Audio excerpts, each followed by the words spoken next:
my name is Lai Tran, and I am the Senior Product Development Manager at Janie and Jack. I am excited to be part of this month's Janie and Jack Good Book series, where we are kicking off Asian American Pacific Islander Month. In the next section of the video, I would like to introduce to you my nieces, Abigail and Annalise Warden, where they will be reading It Began with a Page, How Gio Fujikawa Drew the Way, written by Kia McClure and illustrated by Julie Murstad.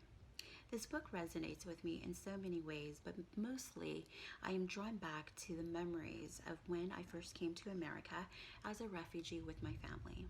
My family and I came with big dreams, and like Gio, it started for us with a blank page to start anew and to write our stories. I hope you enjoy this book as much as we did. Hello, my name is Abigail Warden, and this is my little sister Annalise Warden. Hi. Today we would like to be supporting the Asian American Pacific Islander Month.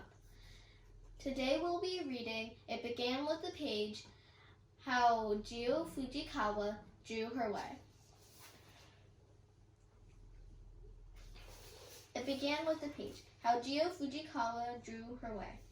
Words by Kia McClure, pictures by Julie Morstad.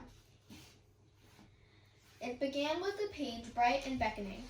It began with a mother writing a poem and a father working a field and a little girl named Gio drawing a picture. It was 1913 and Gio was 5 years old.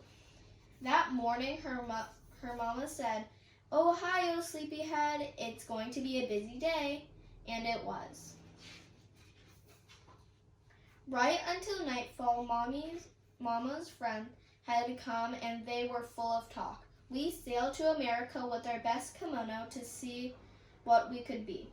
Such disappointment. We need the vote. We need rights. Gio held her rice bowl and listened with curious ears. Did Gio know what she wanted to be? Not yet. What she did know was that she liked to draw. She loved the feel of the pencil in her hand, the dance and glide of a line, how a new color could change everything. A bright splash of yellow, a sleepy stroke of blue. Every day she started with an empty white page and filled it with pictures. At home, surrounded by drawing tools and books, anything was possible. But at school, Gio did not feel that way. At school, no one said, "That girl sure can draw." No one noticed her colored pencil or box of paints. No one even noticed when she moved away. Gio's new home was a fishing village near San Pedro, California, a haven for Japanese Americans. A new life.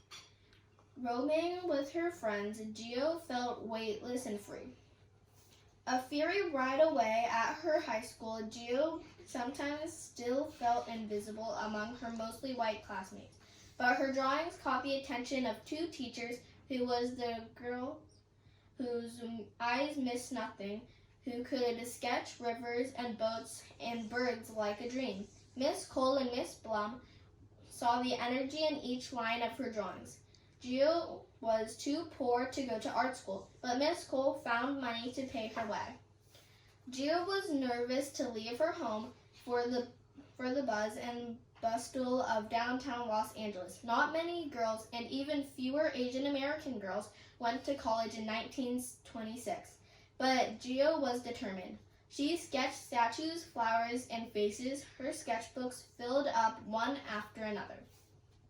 Hungry to know more, Gio set off for Japan, the land of her ancestors, to study traditional Japanese brush painting. But the teachers were full of rules. Instead, she traveled around the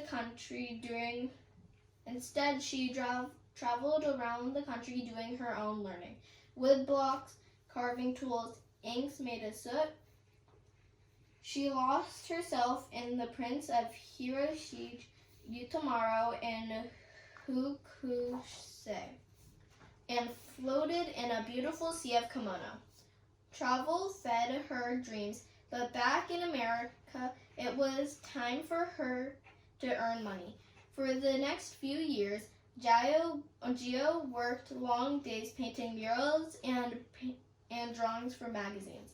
In 1941, she was offered a temporary job designing books at Walt Disney Studio in New York, a city filled with art and artists. It was hard for Gio to leave her family, especially her mother.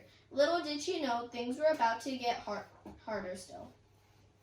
In early 1942, terrible things were happening. Bombs and gunfires rocked the world. America was at war with Japan. Gio was shocked to discover that anyone who looked Japanese or had a Japanese name was now suspected of being the enemy. Japanese Americans living on the West Coast were ordered to leave their homes, their schools, their pets, their everything. Gio, along with others living on the East Coast, was told to stay where she was. On the West Coast, families preparing to leave tried to sell their larger belongings, like cars and furniture, to junk dealers, but all they were offered were only pennies. "I won't sell," said Gio's mother. Instead, she set everything ablaze. Gio's family was sent to a prison camp far, far away from their home. Gio's heart was broken. For the next 3 years, the world shrank, became tiny and terrible. Now, when she gazed at a white page, no pictures would come.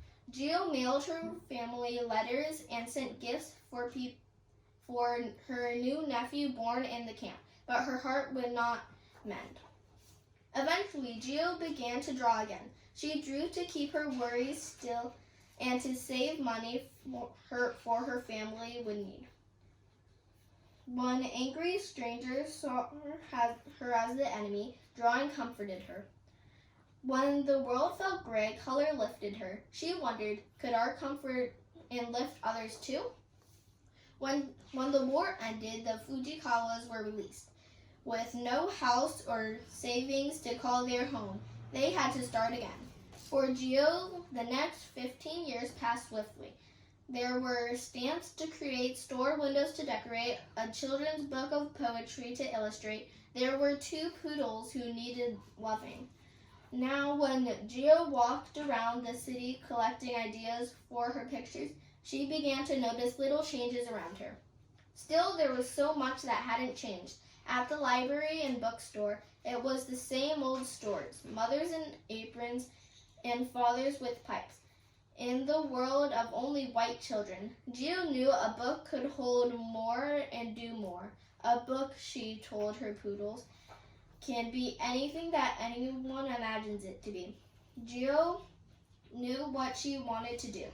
Every day she started with an empty page and filled it with pictures and words. When her book was done, she gave it to a publisher, and what did they see? Babies, chubby-cheeked, squat-legged, bouncy-bottom babies.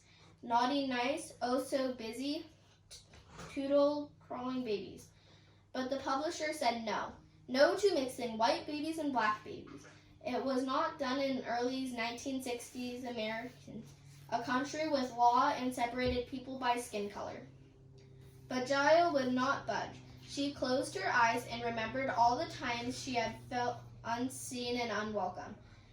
She looked at the publisher in the eye and said, "It shouldn't be that way. Not out in the streets, not here on this page. We need to break the rules."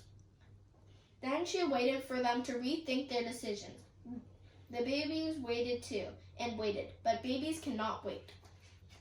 Finally, the publisher said yes, and the book did well, very well. Babies loved it, so Gio kept going, welcoming kids in from the edges and corners, from the shadows. Gio let each child find a place, girls and boys freed from pink or blue, sharing jokes, joys, mishaps, bruises, all sprawling out across the bright page, ready for a bigger, better world.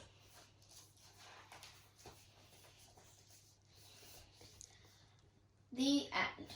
You can buy this book at janieandjack.com. Bye.